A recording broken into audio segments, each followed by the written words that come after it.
if they're in a bad spot, they may not act truly in your best interest. It's a, hey, I think this is the best we're going to do. Let's go ahead and take this deal. Having her in that situation helps guard against that.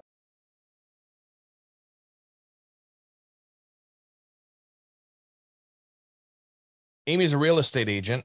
And, Mm-hmm. I've been preaching for either you or your business partner as a real estate investor. One of you guys should always have a real estate license, especially if you're in the residential world, because there's just so many different reasons. We can bullet point them for 2 hours.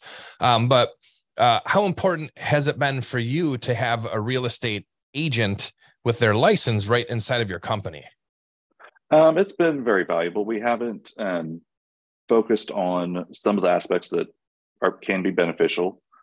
We don't really pivot and try to list people's houses that aren't a great fit for us. That kind of goes back to a philosophical, when do you give up on a lead type aspect. But it has been very, very instrumental. We know what's going on with the market. We're not having to rely on somebody else telling us. She lists all of our flips. And so and then just her connections in the real estate industry have been very, very helpful as well. Yeah, that's great. It's just something I try to push into new people's minds, and Mm-hmm. I guess even old people's too. But there was an adage, like, before you and I were even old enough probably to have a license, that as an investor, you don't want to have a license because people think that you're an expert. And when you explain to a private seller that you have your license, they won't want to do business with you. I think it's totally flip-flopped.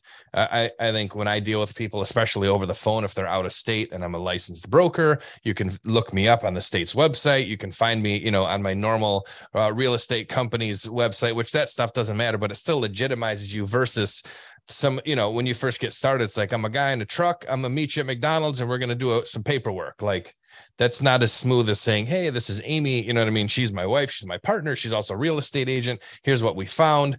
And it just adds some credibility. Plus, if you're going to list houses, this is what I always say, forget about the money, even though that's mostly why we have to do this, right? And then we can do what we Mm-hmm. want with that money later to help change the world and make it a better place.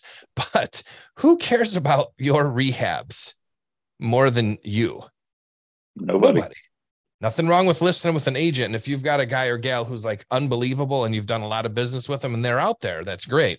However, like, unless you really have to, and that agent brought you the deal, and we all know how that works, you're going to be like, Mm-hmm. Amy's going to list it. In fact, we'll just pay you commission later, but she's going to list it because she's going to try one notch harder to get that sale, because sometimes we have a stinky deal and we've got to actually work, right? We don't just list it and it's gone in 30 hours with, 7 backup offers at full price or whatever.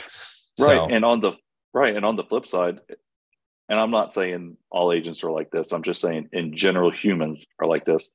If they're in a bad spot, they may not act truly in your best interest. It's a, hey, I think this is the best we're going to do. Let's go ahead and take this deal. Having her in that situation helps guard against that.